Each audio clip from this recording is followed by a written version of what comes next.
All right, Evan, let's get in the trenches here. We want to go to banks. So as I was pointing out, we really need banks to go higher for the markets to go higher. We had the XL up more than 4% on Monday. Is the trend now pointing upwards?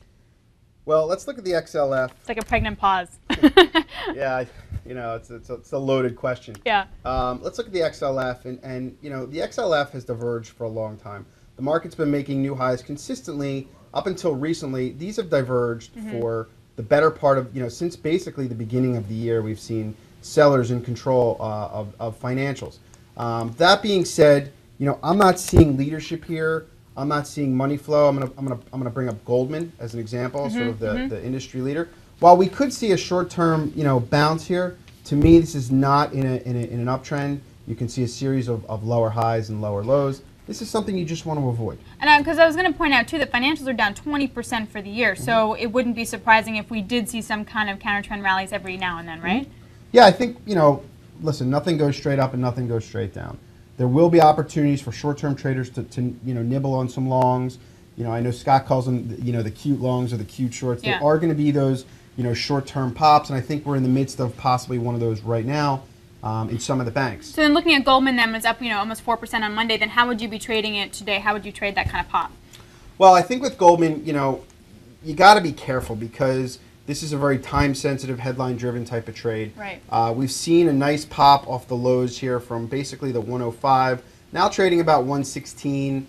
I think a couple days here of consolidation, a nice sideways, holding this upper range would be healthy, constructive action for another trade higher, but I certainly wouldn't just dive in right here, right now. Now, for a longer-term investor who doesn't need the short-term trade, at this level, is it finally cheap enough, or do you still want to see that consolidation before you pick away at some longs? I want to see something change. I want to see the composure change. I'd rather pay up and know that the downtrend is over than try and pick a bottom because it's a very difficult, disastrous trade.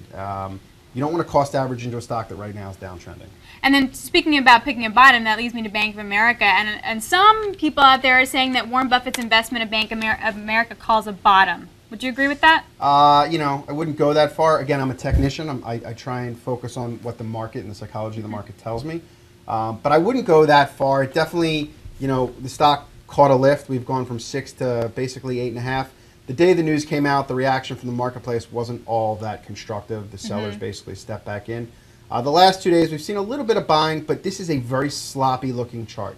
I think the only thing that's going to make this a healthier trade, a better risk-reward scenario, is time. Give this stock more time. So you wouldn't be shorting here? Because what was interesting to me is that, it got that pop yesterday on the news that it was selling about 5% of its stake in China Construction Bank, but we already knew that. I mean, yes, they're going to have $3.3 billion in after-tax profit. Awesome. They're going to have more money in their balance sheet, but we knew this was coming down.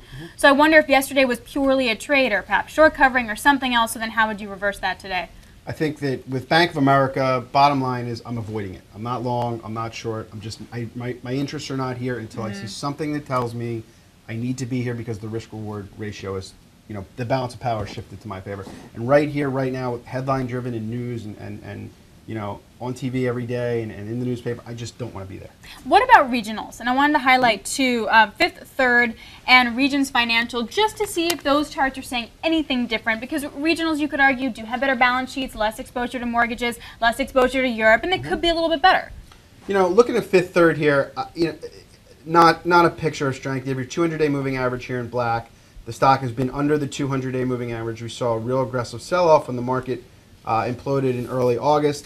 Finding a little bit of constructive price action here, but again, I think it's best left to avoid all the banks.